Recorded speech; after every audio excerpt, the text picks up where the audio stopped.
Hey you guys, welcome back to my channel. It is a dark and dreary day here, so I apologize the lighting isn't great, but I am so excited for today because it's always such a fun day in homeschool world when the homeschool moms start sharing what they're using for their curriculum. And so today I'm going to be showing you what my 6th grader is going to be using for homeschool, and I'm just going to go subject by subject, and then next week I will have a new video for what my 11th grader is going to be doing, what she's going to be studying and what she's going to be using for that. So here we go with our 6th grade homeschool picks. Let's go.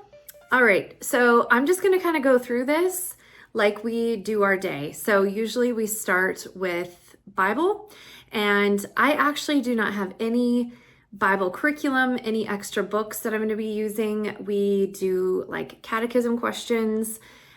We do kind of some scripture memory, that kind of thing. But other than that, we're just going to be really just reading scripture every day like we usually do. And we usually are reading through a book, we'll just start at the beginning and go through the end, or maybe we'll skip around a little bit this year. But, and then we'll read like the proverb of the day. I'd actually love to focus a lot on Psalms this year. So we'll see if we get to that or not. But that is what that will look like, is just Bible. That's it. And then we usually go straight on to math. So for math, we're going to be using Saxon. Again, tried and true. This is what we always use. And so, especially for like, 1st grade on up to, I would say like 9th grade usually. And then in, like 10th, we might do a geometry course through somebody else. And then we may do some college courses, math courses after that. So for right now, for 5th grade, she's going to be using Saxon math. And we actually are kind of in the middle of one book. And so we're just going to kind of keep going. And so that's what she'll do for that. Not very exciting, but it works. And so we are sticking with it. Then we usually go straight on to our language arts or our English. And I kind of put a bunch of things under that umbrella. What she just finished up was language lessons. I think it's just called language lessons. The Peace Hill Press books. I love those. They're sentence diagramming and really good grammar. And so we just finished level 4 of that. And so what we're going to be going into is grammar for the well-trained mind.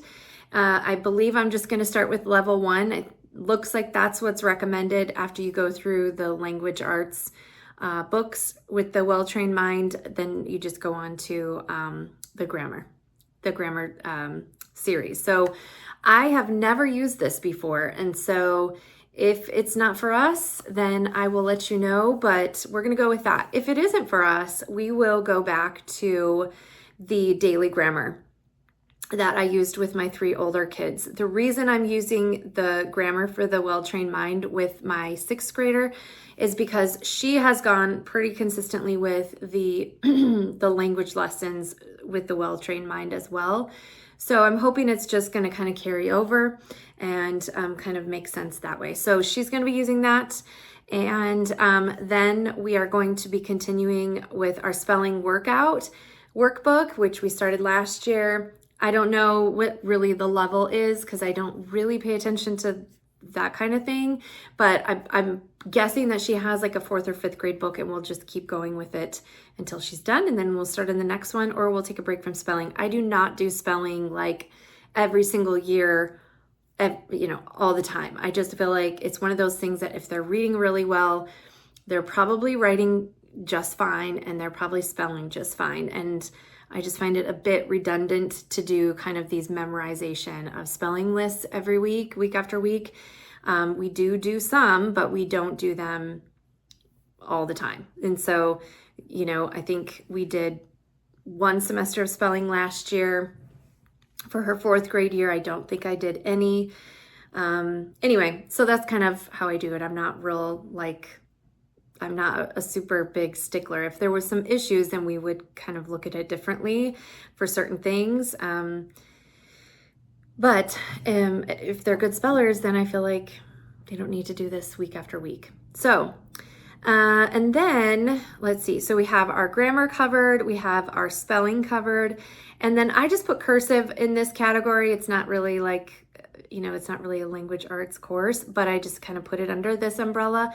I'm just gonna grab her a simple cursive workbook.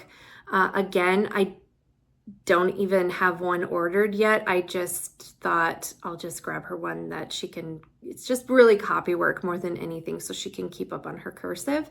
And I have her do that every day. And a lot of times I'll have her do that, if I'm reading to her in the morning, I'll just have her be doing her cursive while I'm reading and kind of getting two things done at once. Then the last thing under this topic of language arts that I'm using is I'm going to be doing a vocab with her and my older daughter that's in 11th grade. And I'm going to be using the same thing for both of them, and it's called Classic Roots Vocab. And so it has Greek and Latin roots, and they teach vocabulary that way. And so it's a workbook, there's quizzes, there's, kind of fill in the blank and all of that kind of stuff. So if your kids like workbooks, this might work for you. I have not used this yet, so I will let you know. If it doesn't work, then we won't be using it again. But last year my kids studied antiquity, and they also did Latin. They did it visual Latin through Compass Classroom. And so my older kids, now my son that's graduated and my 11th grader, so they did Latin. So my hope is that this classical roots vocabulary will, one, help my 6th grader kind of get ready to learn Latin soon, like in the next year or two, just kind of get a foundation there. And 2, will help my 11th grader kind of retain some of that Latin that she started learning last year. So it's just really, which I think is a good way to teach vocabulary, is by teaching kids the root, the root parts of the word, and so they can see where it's come from, and then it will help them to kind of understand more Latin as they get into that. So that is what she is using for language arts. Okay, so now we're getting into history. What we're going to be doing for history is we're going to be studying the Middle Ages, the Renaissance, the Reformation, that whole time period. So what I think we're going to be doing, and usually I make a plan, and then a lot of times it's like, oh boy, I plan too much, or this isn't working as like a, kind of a foundation, a spine for, history study, so I have to maybe readjust. But my plan for right now, and I think it's going to work, is to do a Homeschool in the Woods study. So do the Middle Ages one before Christmas break, and then do the Renaissance and Reformation one after Christmas break. So it's kind of going to be split into two parts, Middle Ages and then Renaissance and Reformation. And we're going to be using the Homeschool in the Woods unit studies for that. If you guys have been following me for long, you know that I absolutely love these studies. I've done lots of videos on these. I will list them below. You can check those out, like colonial life and oh gosh, I'm trying to think. Now I'm drawing a blank. The Great Depression, Gold Rush, ancient Greece, ancient Rome, lots of these studies. So they're really, really good. You can watch some of my other review videos for those. I will let you know how this works out. And then we're also going to do some fun like add-ons. So we're going to be using famous figure workbooks, which are really fun. Like you cut them out and you make these little figures with those tack kind of, what are those called? They're like tacks where you spread out the little things. What are those called? Anyway, I will link them below, but they're fun. You can like cut out the little famous figures and like have them dangling. You can make little puppets out of them. So we'll do those.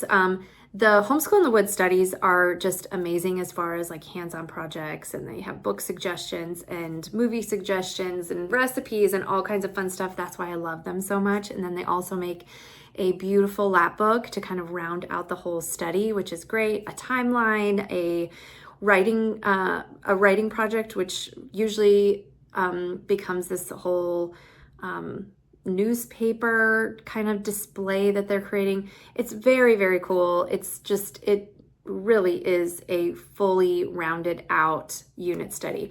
But the other thing that I do think I'm going to just peek at and use is the Beautiful Feet books, medieval history.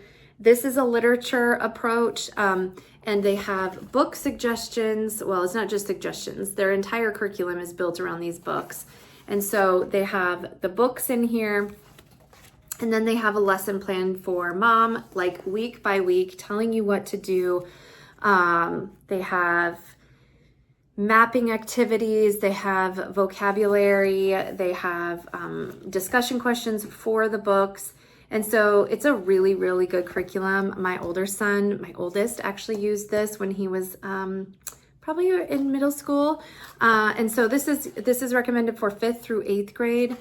And it does have some more challenging books. And so I'm gonna probably pull some of the books from this and then assign them to her, have her read them and do some of the vocab and discussion questions out of here with that. So that's gonna be history for her. Next thing I'm gonna share for my 6th grader is science. So what I love doing and what I try to do every single year is for science and for history, I try to not necessarily combine all of my kids, because as they get into high school, it is a little bit harder because, you know, with a wider range of ages, it's a little bit harder for everyone to be actually using the same curriculum. We have done it, but it's a little bit harder. So for history and for science, my girls are going to be studying the same thing. They're not going to be working out of the exact same books, but my hope is that there's going to be a lot of crossover, and we're going to be talking about a lot of the same things and exploring some of the same books. And that's a really fun way to plan because you're not all over the place. So I definitely recommend that's just a little tip. So my daughter will be doing Middle Age history. My older daughter, I should say, my 11th grader and my 6th grader, they'll both be studying the same time period, just using different things. And this goes for science as well. So my older daughter will be doing chemistry, and my younger daughter will be doing chemistry with Apologia. This one is called Exploring Creation with Chemistry and Physics.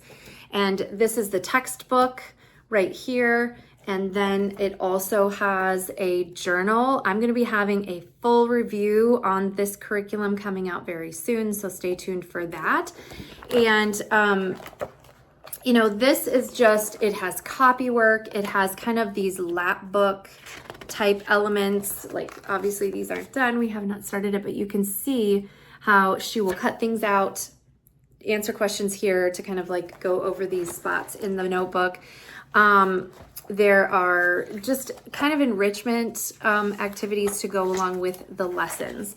So she will be doing that. There will be lots of hands-on labs and experiments to go with that. And I'm really looking forward to it and hoping that there's enough crossover with the girls that they can be able to discuss things and do it that way. I'm still not exactly sure how I'm going to plan out our weeks. What I'm thinking I'm going to be doing is Tuesday, as we're kind of like out of commission because we have band and that takes up most of the day on Tuesday. So I'm thinking that we will do like science Monday and Wednesday, and then we will do history on Thursday and Friday, or vice versa. Something like that.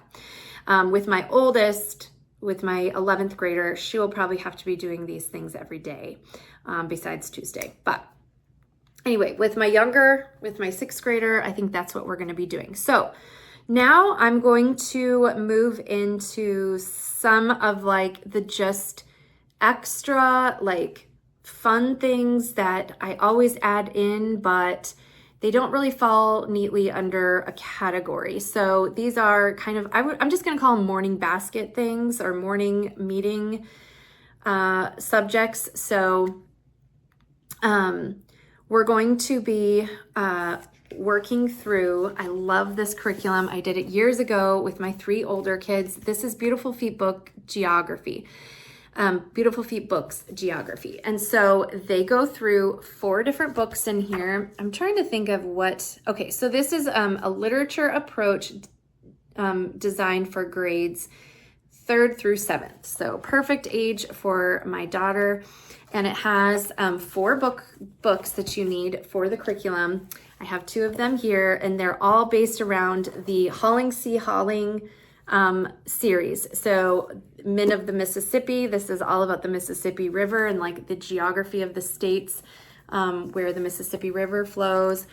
This is Seabird. I do not remember which ocean this is on, if it's the East Coast or the West Coast. But anyway, Paddle to the Sea is another one that's included, and then also Tree in the Trail. So those 4 books are covered in this curriculum, so we'll read those. And then what I'm anticipating is just to read, as you can see here, it has each book and then a lesson plan for each book. So my hope is to just kind of plug along and get through these books and just read a few pages, a few chapters a day, and then get through them.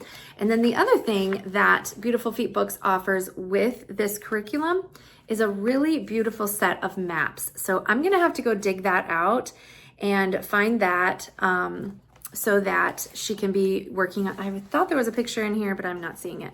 So there are maps that, this is not like a very accurate one. These are big maps that are very nicely made, very thick, and you can draw along with the main character of the story. So I remember when we did Men of the Mississippi, my kids were drawing along the map where he was during, while we were reading the story, which was really, really fun. And then there's things to add and things to color in on the map and things like that they talk about here in the lesson plan. So I definitely recommend this. This is such a great one to incorporate all your kids together as well.